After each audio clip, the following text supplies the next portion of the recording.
Okay, we're good. Okay. Yeah. And I can do screen sharing, can I? Yeah. You should. Host disabled screen sharing. So that's up to you, Frank, to enable screen sharing. I'm share screen. Okay, Host disabled screen sharing. it says all participants can share, so you should be able to do Oh, it. there we go. Here we go. Here's the one. Share.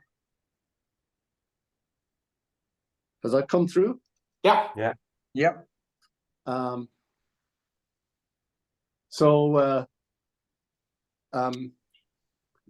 This was the idea of Barry O'Dwyer, and I've got to say, so if you find us boring as hell, you can blame him, okay? But I have to concede that he made the suggestion after copious drinks. Both of us had copious drinks, so that's the oranges of it. It was a really interesting thing for me, actually, because I don't know, I mean, just looking back at how all this worked out and how I got into it and what I learned from it, I hadn't really thought about it in this way. So it was very educational for me. So thank you for that, BOD. And I've tried to make it not too long. It's longish, so I'll race through it as best I can. And it just describes what we did since over the last 23 years in this company. And it started in 1996. At that time, I was doing freelance consulting in anything that would pay. And a friend of mine, Brian Elliott, an ex-IDA colleague who'd worked in Dublin and in Paris for a number of years, and Lesotho, had started his own one-man consulting business doing consultancy around HIV. And he was in the US quite a bit. And he asked me to help him on some of these projects, and I did. And during that time, he talked about ideas to start a new consultancy company that we could, various of us could pool our work together and start a new company, which we did. We met in the Castleknock Hotel in August 1999. There was Brian, who'd recently moved back from Belgium, Joseph, a French-Lebanese infectious disease doctor based in Geneva at the time, Anne, who was a Danish medical anthropologist based in Geneva, John, who was a freelance accounting consultant in Dublin, and myself. And the name of the company was Axius International Limited, based in Dublin, started in Castleknock, and later I'll come to Axius Foundation, which was the company that I ended up running. And they shared a mission, which was to increase access to drugs and healthcare services. The other two listed there are really ancillaries to that. We do it. One of the mechanisms is to aim to transform healthcare infrastructure and to leverage the contributions of public, private entities, NGOs, and so on, and funders, and so on. We all had some work going individually. We pooled all that together into Axius International. I started taking a salary, putting my work in and taking a salary from the company. And I ended up employed by that company, even though I was running the other one, Axius Foundation, later on. So we started quickly. The three, Brian and Joseph and Anne. Joseph and Anne were the technical gurus, started selling our services, and I just listened and learned. And I realized, looking back, how much I had to learn. Early in 2000, we won our first major project, which was from Abbott Laboratories to design and implement a humanitarian initiative in Africa. And we got an agreement with them, and we started hiring. In August 2000, we all went to the AIDS conference. It's a conference, it's a big conference held every 2 years in various places. This year was in Durban. And a lot of the Abbott folks were there. We had numerous meetings and dinners and drinks and barbecues with them. The photo here is starting from the left. Heather Houlihan, she was our first employee. She's an American lady, public health specialist. Myself, Anne, Joseph, and John. So Abbott wanted us to set up a US-based public charity as the vehicle which would implement these projects. So that became my job. I set up Axios Foundation in Cleveland in November 2000 with a lot of help actually from Abbott, put me in touch with a very expensive and very skilled lawyer in Washington, Bob Luthien, to whom we can work to this day. He was an expert in nonprofit law. He set up the foundation for us. And in January 2001, we signed our agreements, and a check arrived in the mail for 1.1 million. And I can tell you, when I went into the bank, where I was generally ignored every day, I'd go in and nobody paid attention. Suddenly everyone was, "Oh, hello, Peter, welcome, come on, how are things? Would you like a glass of water?" That was nice. We were up and running. So one of the things I had to do is to start learning about Africa. I'd only been to Africa once prior to that, which is a one-day trip to Tangier when I was in the south of Spain. So I was pretty ignorant about it, really. 54 countries, very large, 360 times the size of Ireland.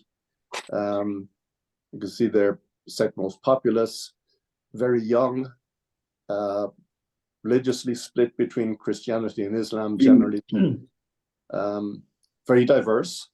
7 language groups you can see on the map, 2,000 languages estimated. And as we all knew, I would say a former colonial playground and also a former Cold War playground. Least wealthy.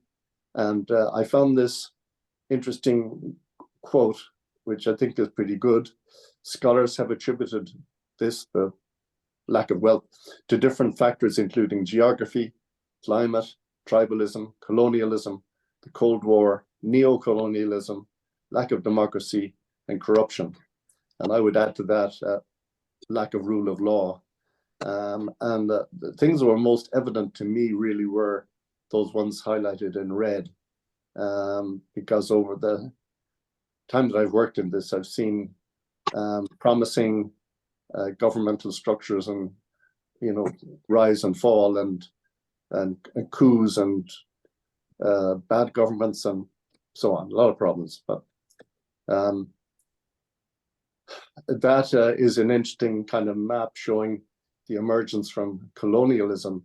You can see that in purple, territory-wise, the French were hugely dominant with all that swath of Western Central Africa, as well as Madagascar, Mauritius, and Reunion. And the Brits then were very big in East and Central Southern Africa, Nigeria, Gold Coast, like become Ghana, and Sierra Leone, and Somaliland up there. And then, but you knew also the others: Italy, France, the Germans, Portuguese, Belgium, South Africa. So all of this has emerged. These countries have emerged in a relatively short time. And interestingly, most of the colonial boundaries, which I honestly don't know how they were derived, but they have been retained. And then learning about health. I like to learn a lot about HIV/AIDS as well, but the leading killers continue to be communicable diseases. I say that because unlike chronic diseases, they're mainly preventable or easily preventable. Some chronic diseases are also obviously preventable, but some are not. With respiratory tract infections, diarrhea, HIV/AIDS, TB, and HIV/AIDS, malaria, and tuberculosis. Peter, So a quick, the quick three, question. Peter, did they mainly come in from outside, or were they sourced in Africa? The diseases mainly. they're right. They're not imported. It's just who knows where a virus comes from, really. But no, there was no issue that I'm aware of importation of diseases. It's just because of bad health conditions, bad poverty, and lack of sanitation, and so on. HIV/AIDS, they think, came from was animal transmitted from animals. Malaria, who knows where it came from, transmitted mainly by mosquitoes. So, I think it's all, these things have been there for a long time. HIV/AIDS, of course, arising more recently. Then they mainly rely on public health facilities, and more than 85% use traditional medicine. That's mainly because pharmaceuticals are unaffordable. It's just a practical, cheaper option. It's not necessarily that it's preferred. A nice shot I took there of a hospital in Tanzania just gives you a typical overcrowding situation, and pretty basic, no air conditioning, mosquito nets hanging from the walls, and so on. And then the approach which I really learned from Joseph and Anne and Brian was this idea of development aid versus emergency aid. And our chosen path was development aid, which is teaching someone to fish versus giving someone a fish, emergency aid. Both are essential. If there's a disaster of some kind, of a war or an earthquake, there's no point going in and saying, well, I teach you how to improve things over time. People need help immediately. So with our development approach, the idea was to work with the owners of the public health system, work with the government. And in everything we did, that's where we started. First thing is meet the government, talk to the government. We're here, here's what we want to do, and work with them, and try and make it a collaborative relationship. Then analyze the gaps in the healthcare system, developing strategies and plans, agree them with the government, then work with national, regional, and district health authorities down the chain from one to the other. And at all costs, avoid creating parallel systems. This is a really useless or a losing strategy in development, because if you set up your own system in parallel to the public health system, and even if it works well, that's great, as long as you're there. Once you withdraw or the funding withdraws, that collapses. So it's not a development approach, but unfortunately, it still often happens in some shape or form. So we started in 2001 with the big Abbott project. We had a couple of other small things going on, but this one was big. It started with that 1 million budget for the first year, and over the 7 years we worked in those two countries, they gave us the amazing amount of 50 million. The first phase was strengthening of systems. These are public health systems and community-based systems. So we worked in 7 regions in Tanzania and 2 in Burkina Faso, working not just with the district health authorities, but also with communities. And that would be, the Africans are very interested in helping themselves. and they were very, everywhere we worked, they were very keen to work with us, very receptive to working with us, and appreciating our support and help and guidance and so on. We were approving referral systems. I mean, this was a big problem where there was no connection between a basic primary health center and the nearest hospital, and getting from one to another, and there were no patient records. So it was very fragmented, and that was very inefficient and caused a lot of death. Diagnostics, very deficient as well, needed work. I look here at, when I say development, one of the things I have to look at, well, is what did we achieve? Did we change anything? So yes, I think these programs were well designed and they did change things. One of the big problems with HIV was that it was it was an international disaster back in 2000. I don't know if you remember that or are aware how serious it was, but it was a catastrophe that was declared by the UN Security Council as a global security threat, because economies were being challenged and in danger of collapsing, and governments likewise. In Tanzania, we found that HIV counseling, they had set up testing centers. So they'd have these separate buildings, and people, mainly women, might go in to get tested, but anyone walking in was therefore branded, oh, did you see Mary? She went in for an HIV test. There was a lot of stigma about it, so people wouldn't go. So that became a big barrier. And the stigma was well-founded, because people who were infected with HIV or who died of AIDS, were dying of AIDS, were victimized, and their spouses. If a man died of AIDS, his wife, generally who he may have infected, all the relatives would try and seize her land and so on.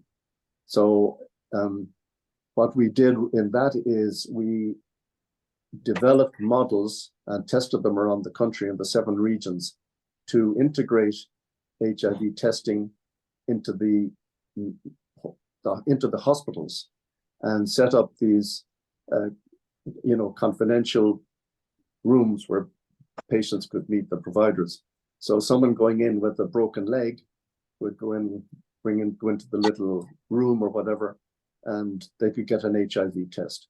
And it dramatically increased the level of testing, and therefore eventually treatment. And that was the government changed its national policy to incorporate that.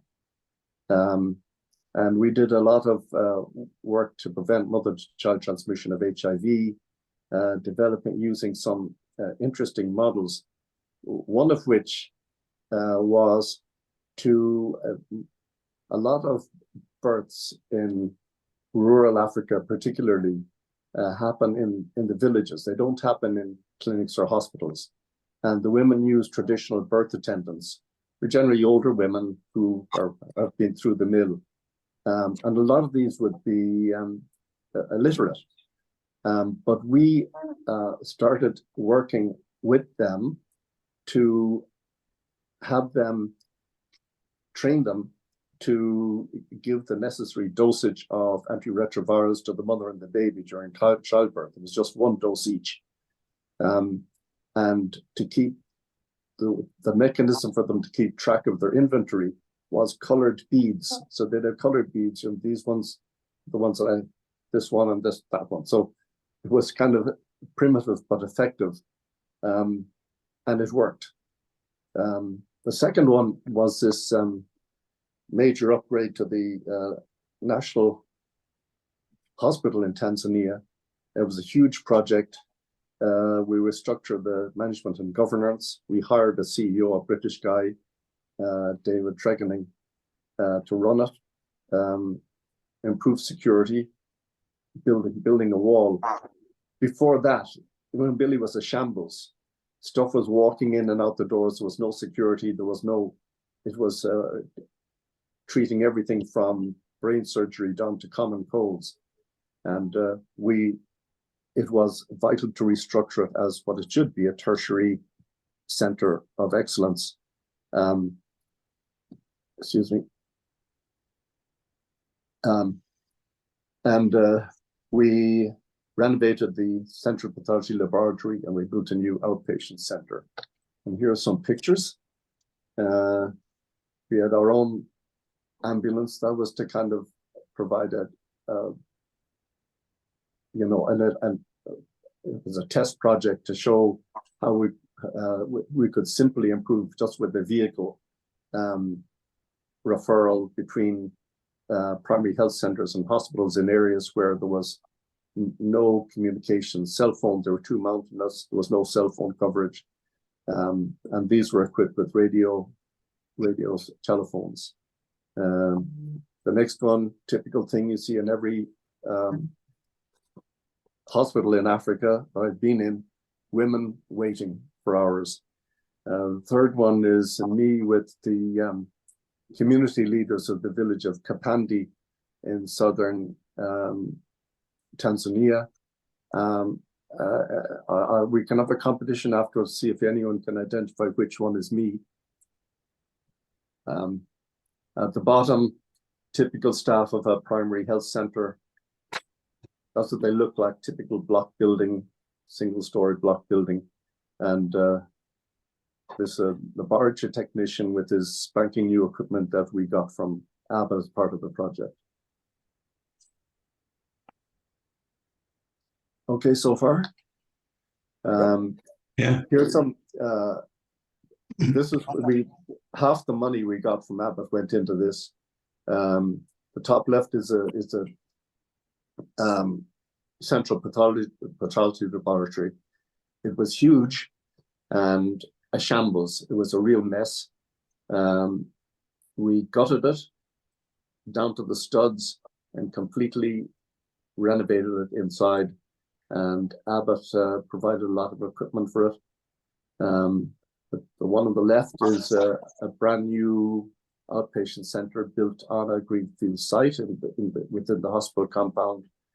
And my colleague Joseph, who's a doctor who worked as an emergency room doctor and a public health doctor in Africa, he single-handedly led this project, which is quite amazing to me. He's a very bright guy.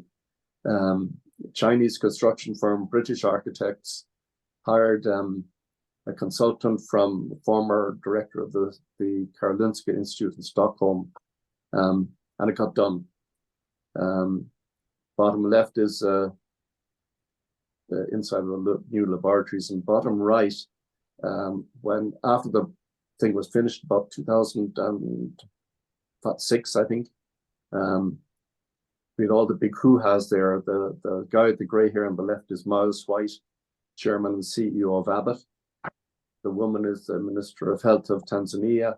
The next guy is Dr. David Tregening, who was the CEO that we installed for 4 years, and the president of Tanzania at the podium.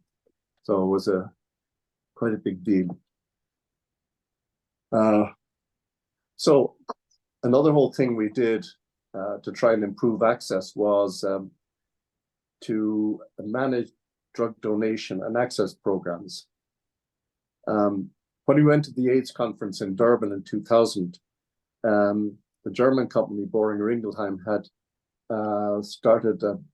announced a worldwide donation of this antiretroviral drug, Virimune. And 6 months later, they approached us and said, this is just not working. Not a single dose has reached a patient. How can we fix it? So my colleagues designed this program, this structure, which was just to market it, to get institutions, not individual but institutions, they could be ministries of health, they could be NGOs, they could be individual hospitals, to apply for the donation. And then we would have regional review boards. We had 3 of them, one in Africa, Southern Africa, one in West Africa, and one in Asia, to review their requests and to figure out what deficiency they would have and then help them. So we set up a unit in Kampala, Uganda, to help recipients with the importation logistics, and that became important to us later. We instructed to ship, and this worked extremely well. And other companies piled in. We had Boehringer Ingelheim, Abbott with test kits, with antiretrovirals, Pfizer with the antifungal diflucan, Gilead with another antiretroviral, and Novartis with an anti-cancer drug, Gleevec. And that by 2010, that program had reached 8 million patients in 100 plus countries. And for a tiny company, I mean, we're still at this stage, between the 2 companies, for most of our existence, we were less than 100 people. But we became very well known in the public health arena, which helped. Peter, this is Barry. When you spoke about this some time ago with us, you talked about something that was intriguing to me at the time. Is this area where you kind of set up yourselves as the supply chain and distribution entity? No. That's a different area? That came, it's a great question, Barry, because what we started doing in supply chain came as a direct result of that. Okay, sorry. But the way it worked was that once we would determine that the recipient was capable of accepting and using the donated product, we'd say to whoever was Pfizer, okay, ship to so-and-so. They would do the shipping. But in most cases, particularly in Africa, the pharma companies did not have were not selling any of these drugs commercially. So they're in many countries. So there were often issues of getting registration, Ministry of Health approval, Ministry of Finance approval, customs clearance things. So we had to help the recipients in terms of getting the product into the country and getting it to their facilities. And that's what the Axios Logistics unit in Kampala did. And it was on the foot of that, that's the key here, that first bullet point. We won a subcontract to strengthen supply chains in Nigeria as a subcontractor to a large outfit called Family Health International, FHI. And that was really leveraged from our know-how from Access donation programs. And it was the first, this is now when I started, 5 years after we started, really to do more than, to really get involved in running the Axios Foundation. Because for the first, up to this point, I'd really been the administrator. I'd done the legal end, the accounting end, working with the client, all that kind of thing. But the technical end was completely managed by my partners in Axios International, Joseph and Anne. So in 2004, I was asked to go do a presentation in Washington to this group about Axios donation programs. And my friend Suedi, who ran our Kampala unit, I called him and said, "Can you come and do this presentation?" He said, "I can't, but I'll send you a PowerPoint and I'll talk you through it and you can do it." So I went to Washington and I did the presentation to about 30 people. And after that, one of the women at the table said, "Can I have your business card?" And 3 days later, I got a call from them saying, can you join us in this big project in Nigeria? It was the biggest project that USAID had ever done in this field. So it arose just from that expertise, and that Kampala unit really helped us get started. So what we've done over the years, over the 20, whatever that is, 18 years, we developed agreements with state governments across Nigeria, basically saying, please allow us to use your warehouse. We want to work with you to improve the way all these drugs get into get to the hospitals, rather than setting up our own separate warehouses. Not this, we decided we're not going that parallel system route. We want to work with the state governments. And 4 of those still persist in the four corners of Nigeria as the 4 zonal warehouses through which almost all product that's procured by USAID or the Global Fund are channeled. In addition to running the warehouses, we have worked over the last 8 years or so in distribution from the warehouses to the health facilities and clinics. The scale is massive. At one point, we were distributing to 12,000 health facilities in northern Nigeria, in an area that would count as, if you regard it as a country, it would be the 4th largest, most populous in Africa. And we also managed a sample transport network for diagnostic for samples, blood samples, sputum samples, tissue samples, to get them from health facilities to PCR labs and get the diagnostic results back. So that's been over the 18 years. It's just been an unbelievable improvement in supply chains. When we started in Nigeria, the head of the project, the FHI head of the project, said to me, he was advised not to take the job, that he was crazy taking the job running this thing, that it wouldn't work. Nigeria is so corrupt, your drugs would be robbed, your trucks would be hijacked, nothing will work, it's impossible.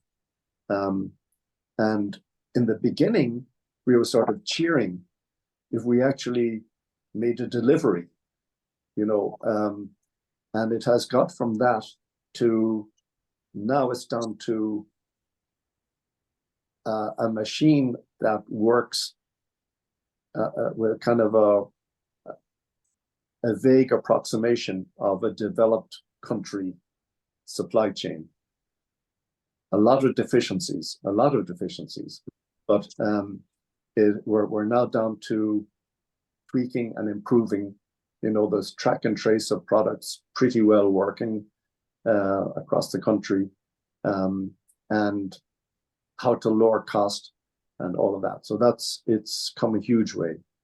The negative part of it is that the government is not adequately involved. The government of Nigeria is not adequately involved. So even though we're working in their warehouses, we're working as a kind of a separate system within their overall system, which is not good. And it's a real deficiency. It's something we can't do anything about. But it's, as we speak, both USAID and their major contractor with whom we're working are being heavily criticized for that, and rightly so.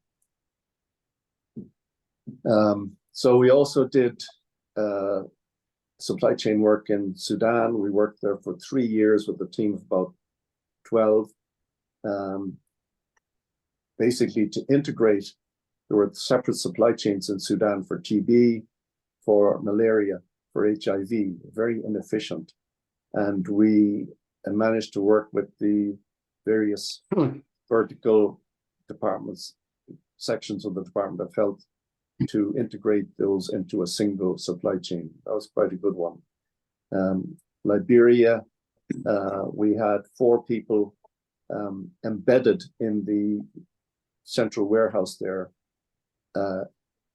respectively shadowing the CEO, the operations manager, the finance manager, the IT manager, and who were a lot of them political appointees who were keen but lacked experience or expertise. So it was a bit of a shambles, and that has had dramatic improvement.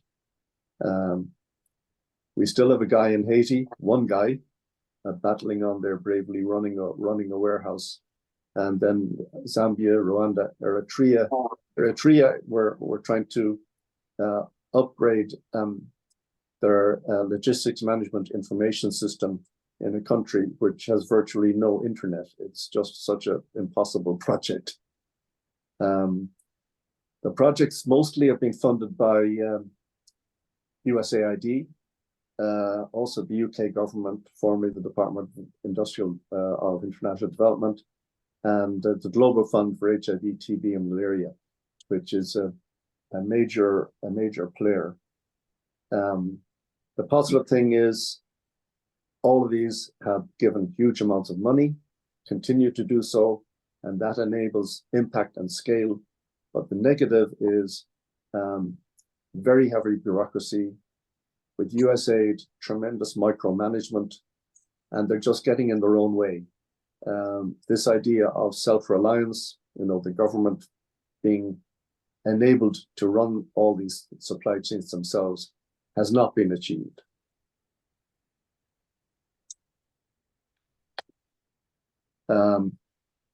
Here's some photos.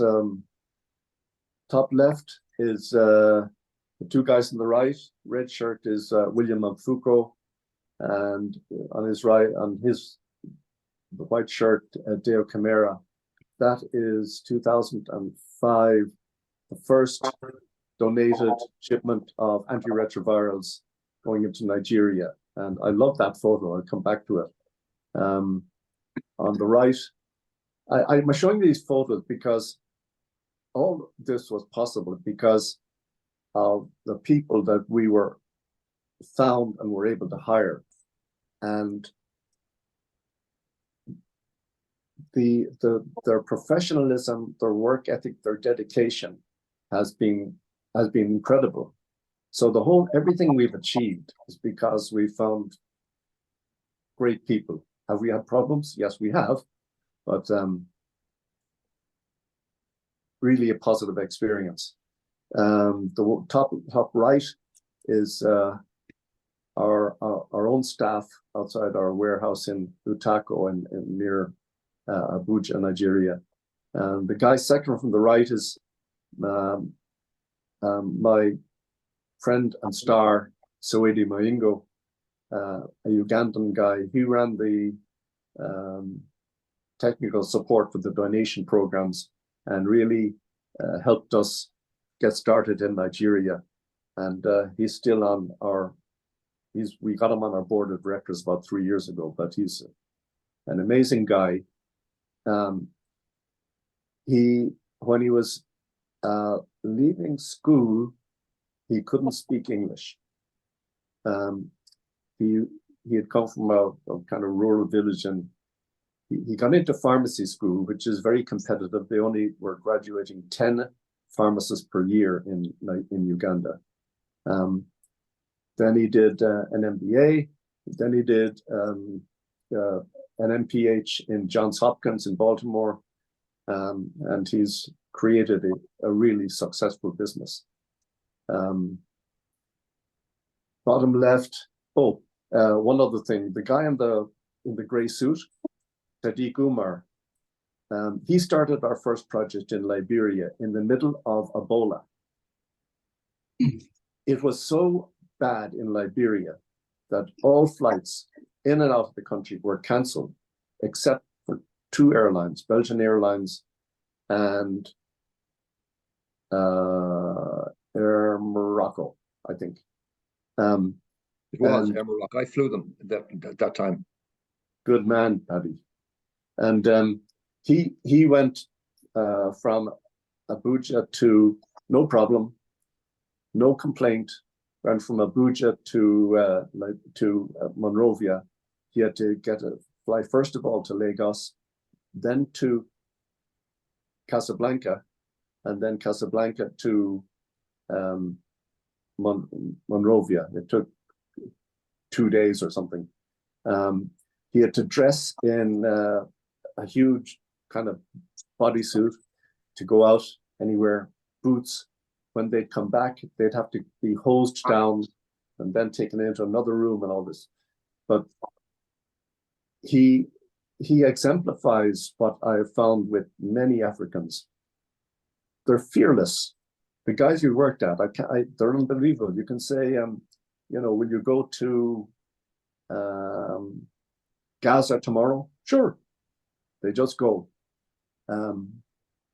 The guy we have in Haiti has been, not many people would do what he's doing. He's a South African guy. He's really incredible. Bottom left, as our staff, there's Soedi again, looking for a new warehouse. And the one at the bottom right is outside our warehouse in Gombe in northern Nigeria. And the guy in the middle is Chuck Morrison, who's my successor as president of the company. And the guy in what we and our Nigerian colleagues referred to humorously as our pajamas is Zach Gua. He's our country director there.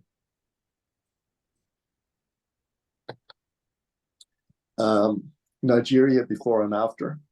The top left, you can see that's a warehouse. You can't do stock rotation if things are higgledy-piggledy piled high like that. You can't access stuff. You can't. It's impossible to do proper inventory management. And at the right is what we have now. But the ideal is what my friend Soedi has in Kampala. It's shown on the right. You know, it's a very tall, very high warehouse with reach trucks, can go up 7 levels, and very managed in a very sophisticated manner. I have to race on. Here's another one we did, very impressive project with a very relatively small budget. AstraZeneca, Anne Reeler, my colleague, persuaded AstraZeneca to fund this. Cancer is very much neglected in Africa. It's not on the radar of any of the donors really. And got this project established, worked with Dr. Solomon Borgale in a major hospital in Addis Ababa. At that time, he was the only oncologist in Ethiopia, 56 million people. And we worked with the Ethiopian Cancer Association. The project was done by 2 people, Yared, who was our program manager, and Tashom, Ethiopian Cancer Association.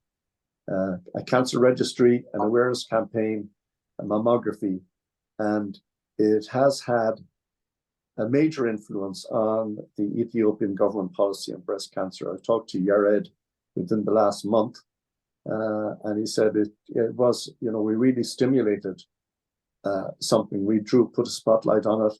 We showed what was possible, and the government took it from there. They established a cancer control plan, which covers everything from, you know, alcohol abuse, smoking, to, you know, breast cancer, everything.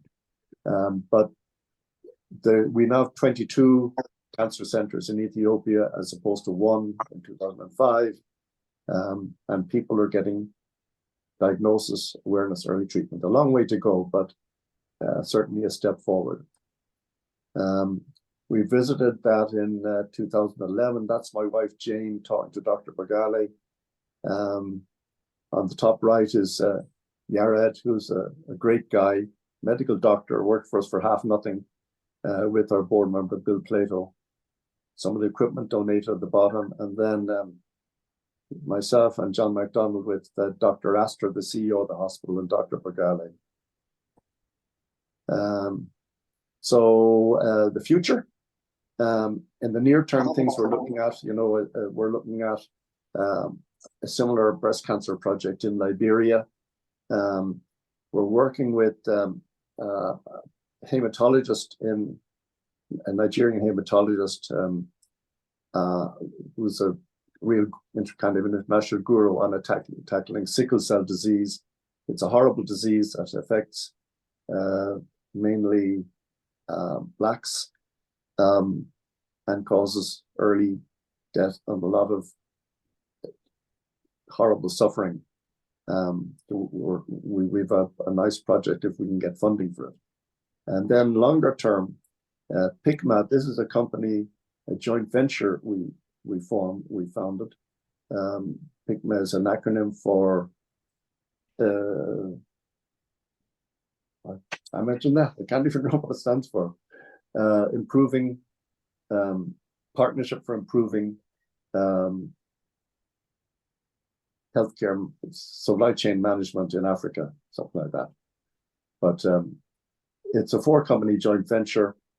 The guys at you see the photo there, Lloyd Matoye is head of a company called Pharmaceutical Systems Africa in Zambia, which is where the joint venture is based.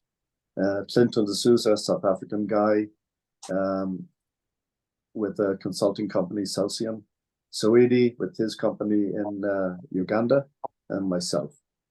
So that's generated a lot of buzz. All of those guys are, as we speak, they're in at the Supply Chain Summit in Nairobi, along with my successor Chuck, doing presentations and waving our flag and so on. I'm running short on time, but Peter Brady had asked, Peter, you'd asked about the political dimension, the pharma dimension, and I'll just scan this quickly, but my own observations. African countries, weak democracies, autocracies, instability, and big problem. Young, inspiring men rise to power and then won't relinquish power, many of them. So we see 3 steps forward and then 2 steps back. I mean, I think it's moving forward, but it's easy to get discouraged in Africa when, like Sudan is a typical one. It just seemed to be on such a positive track when the dictator Bashir was ousted, and it kind of has turned bad, unfortunately. The US and European Union and Japan generally supportive of aid. Conservative governments somewhat less so, but US has generally, there's been bipartisan support for all these programs for years. The aid is mainly focused on health, democracy, and government. And I won't go down this rabbit hole, but it's argued that some of our own policies are negating the aid, specifically subsidizing farm products to basically make African farm products less competitive in the world market, so they can't sell them. China is big. Their aid is focused mainly on infrastructure. Here's my personal observation. The US aid and the UK government and the others are very picky about, anything, corruption, human trafficking, all that. You have to, you can get into serious trouble with that. But I think that the Chinese say, well, that's not our problem. And the other thing is to say no free lunch. That China is basically, it's just, these are seem to be strategic investments on which they expect a financial and political payback, is my impression. The pharma dimension, in the beginning, they were highly active in Africa, giving money. They had all big programs, Merck, Bristol Myers, Pfizer, Abbott, all its substantial programs. And this is kind of transition to social corporate responsibility, as I call it, which is the pharma companies hire people who've worked in international development NGOs, and they act and look like international NGOs. They're putting in something, but they're less interesting to work with than they were in the early years. Our experiences, Abbott let us really run the project. AstraZeneca the same. We worked with Pfizer in Asia for 3 years, and Merck in 22 countries for 7 years. They were sort of commercial hybrids. We worked mainly with the commercial disease sectors. And our sister company has continued to work with exclusively with all major pharma companies on the commercial side. As in our early years, we got a lot of feedback from working with pharma, because the NGO world regards pharma generally as kind of bad. Generally, the big pharma companies are cooling on Africa generally, because most of the market now is held by generics companies, and there were signs of that big pharma is going to take Africa seriously as a market, but that seems to be, to me, I'd be interested in Paddy Caffrey's comments, but they seem to kind of pulled back on that. Some memories. Here's a widow in Tanzania who infected by her husband, and her relations tried to grab her property. And this NGO that we worked with in northern Tanzania helped her. She lives in this little hut with a couple of goats and a couple of sheep, and her daughter is at college. That's an amazing transformation. This is the head of that NGO, Kiwa Kuki. We gave them $1 million shillings donation, and you'd think it was $1 million. It was amazing. They were all whooping and hollering. On one of my visits to Nigeria, my country director told the local guys that this big shot was coming from the US. So I had 2 armed guards at the time. And that's a crowd of kids in Mbeya. Probably the first pale face that they'd seen, and you can see the looks of amazement and astonishment on their faces. And this is my favorite, the 2 guys, proud Africans, as I say, recording a truly momentous achievement. And finally, I was with John MacDonald on the 20th of June 2003, drinking beer all night, and suddenly the sky turned this color, and it was 5 a.m. and I took that photo. Sorry if it's so long, guys. Oh, wonderful. Absolutely wonderful. Well done. Fascinating stuff, Peter. Well done. Wonderful. Yeah. Thank you. Peter, do you ever despair? Peter A. or Frank, can you change the screen that we're all on? Yeah, how do I get stop sharing? Stop sharing. No. Sorry. Go, Paddy Lord. Paddy Lord, yeah. Peter, do you ever despair at all of these extraordinary achievements you've had, your organizations has had, and other NGOs have had, can be maintained, can lead to a continuum going into the foreseeable future? A lot of it appears to be project-based, and obviously that's the way you have to operate. And I just wonder at the long term. Yeah.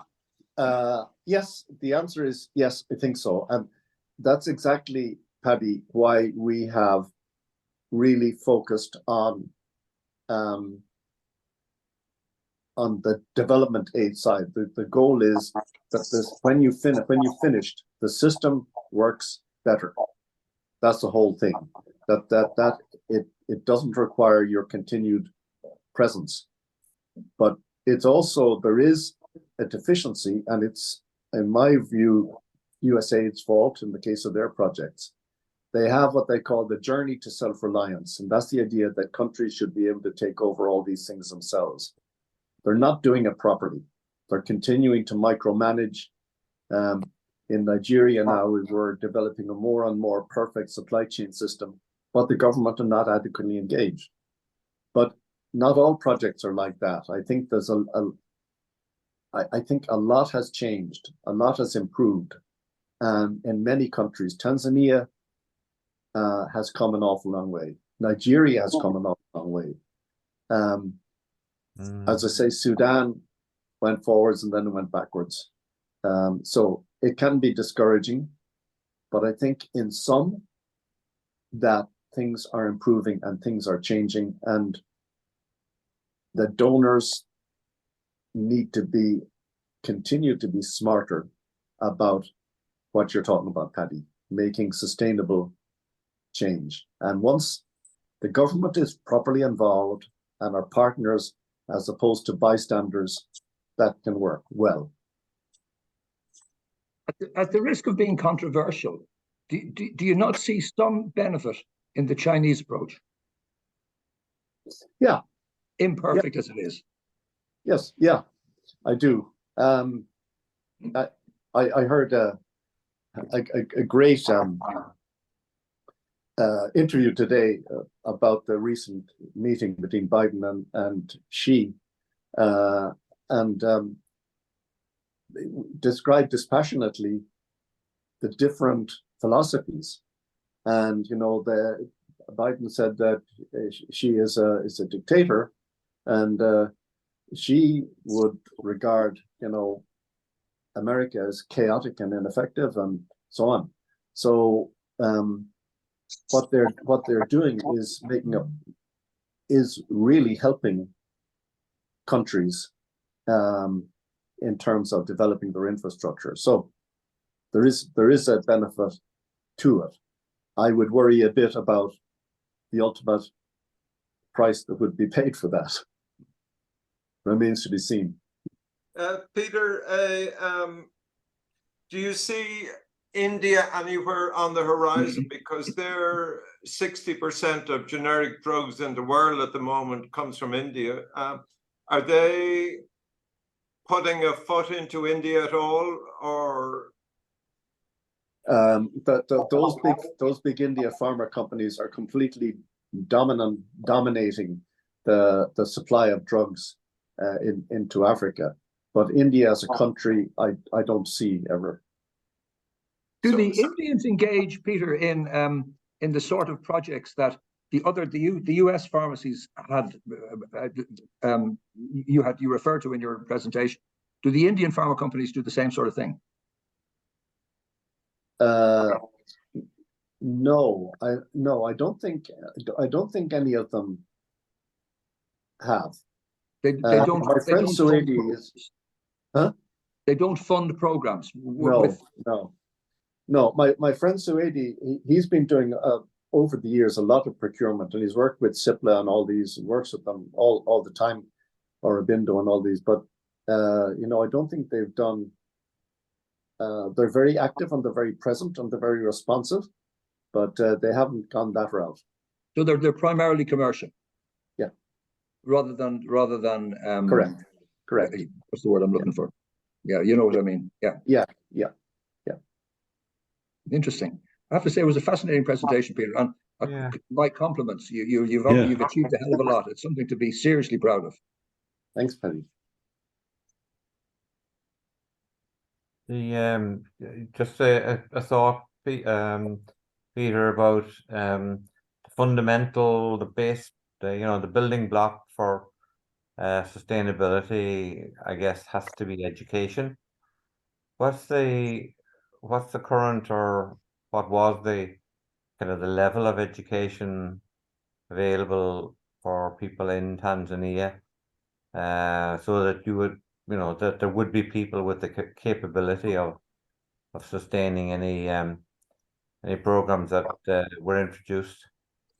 Yeah, the education, it seems to me, is pretty good. At school level, you see a lot of kids wearing uniforms. They all look very, it's all very. There are a lot of religious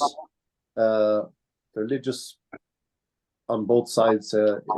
Christian and Islam are involved in, primary and secondary education. Universities are, reasonably good universities. Then a lot of, generally speaking, there are a lot of poor people and a much fewer number of middle class people and more wealthy. So all of the people that we work with would be sort of from the middle class, if you like. So they've all been well educated.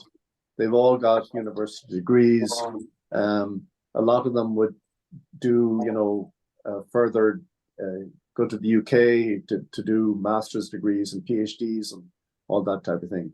So it's good. The threat is brain drain, particularly doctors and nurses, because they get paid. They have lousy conditions. They got lousy pay, and they're generally extraordinarily committed people.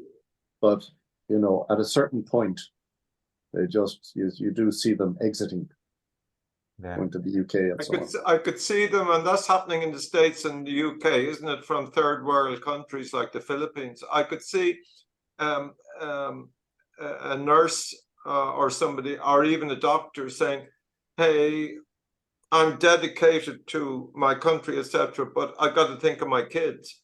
Yeah. I mean, it's happening in Ireland, right, lads, that are over there? Oh, We're big losing time, doctors big and time. nurses hand over fist. Yeah. Of course, the other Peter, Peter. Peter A, I have to leave, but absolutely phenomenal stuff. I mean, when you talked about this to a smaller group earlier on, I told you, you are just incredible for the work that you've done here. I mean, this is truly, truly, truly humanitarian work in the best sense of that word. You're a true mensch. Kudos to you. Here. Yeah, absolutely. Great work. Peter, when other people are thinking, did the arrival of the modern phone technology through satellite, I think there's 4 main satellite systems in the world at the moment. Did the arrival of that on the African continent make a seismic change to infrastructural management? My observation, Peter, is that when I went to Tanzania first, my very first trip, when I got back, my phone bill was $2,400 for the trip. Yeah. But what happened in all these countries is that, the way Ireland and telecommunications skipped several generations of technology. They skipped the whole thing completely because they went straight from almost no phone system to cellular. Yeah. So the cellular thing made a huge difference. And then as internet became available, that's the whole thing. Everybody in Africa uses WhatsApp. Everybody, middle class and up, everybody has a mobile phone. They're doing their banking by phone. They're doing everything. So it's a very, for the middle class and up, it's a very electronic society. Peter, I'd expand on that even, Peter, from not only middle class. I mean, you've got a range now of seriously cheap Chinese phones that most people can afford in Africa. It's quite extraordinary. Yeah, quite extraordinary. Yeah, Barry.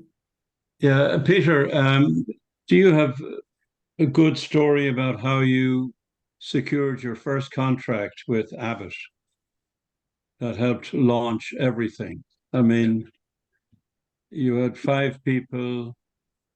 Yeah. Abbott is a huge company, and you get a $1.1 million project, which launches this extraordinary story that we've seen. I mean, yeah, it was really due to the 3 I mentioned.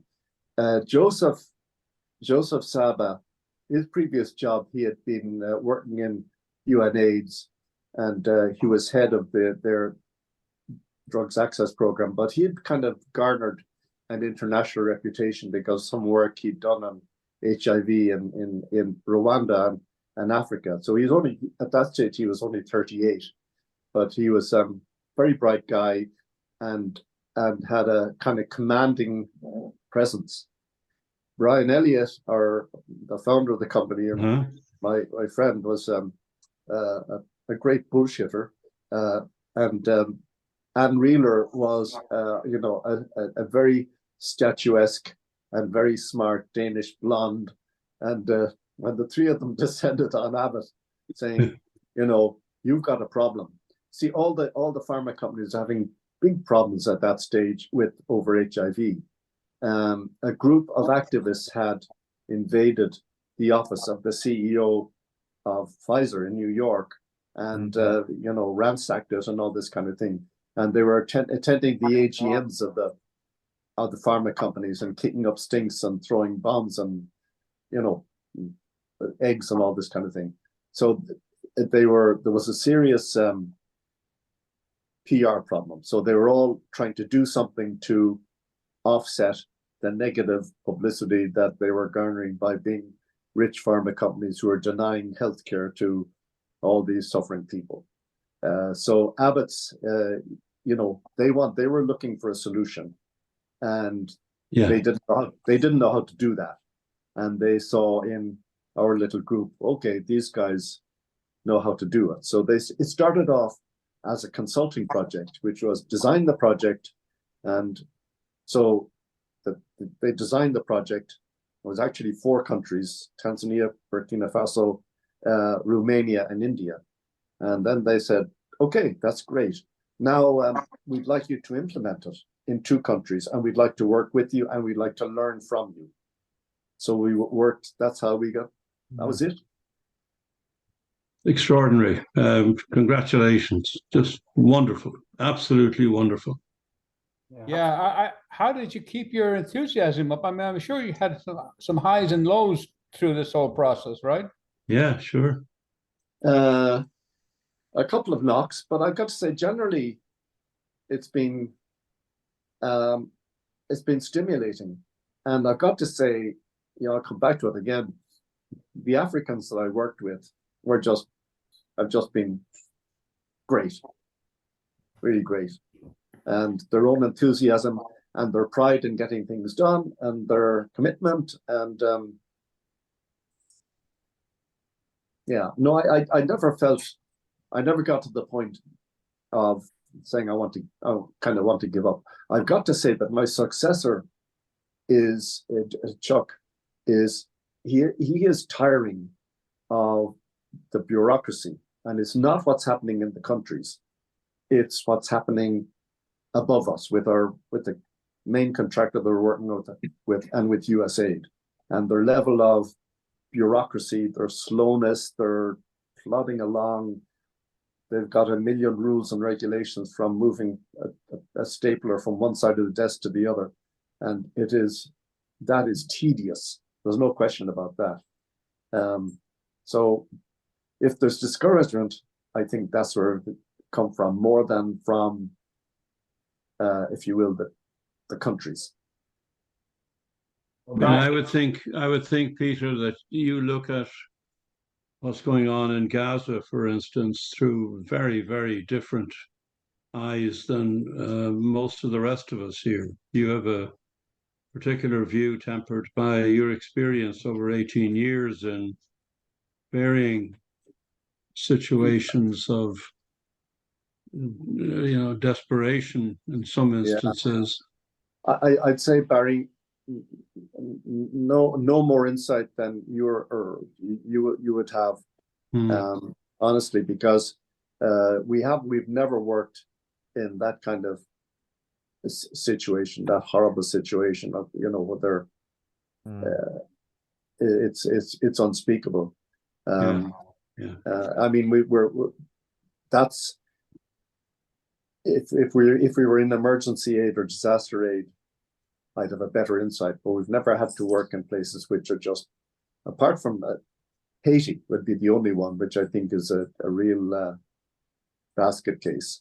And I don't know how he does it, but our guy there is Kulumbani, is running this warehouse, and sleeping in the warehouse sometimes, and sometimes getting an armed kind of escort to get to his little apartment, and occasionally going back to South Africa to visit his family, and he's kind of nonchalant about the whole thing, but he's keeping a system going. The products are still getting through the gangs and so on to the hospitals. How involved in it are you still, Peter? Sorry? How involved are you still in it? Are you very much involved in day-to-day? No. I've kind of been feeling my way on that, Paddy. My title is chairman of the company, and I suppose my job is running the board of directors. Non-profits, we're a public charity, and by law, we have to have a board of directors. We have to be, there's a whole regulatory system around it. So I do that. We only meet once every 3 months at the board.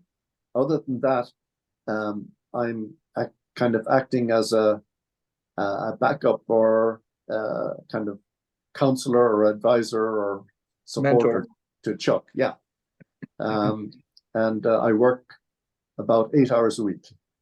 Okay. And Paddy, it's more than enough. On that note, I'm going to have to duck out, guys. That was absolutely super, Peter. Absolutely great. Press the recording button, Frank, before you I'm going to stop the recording. Yes.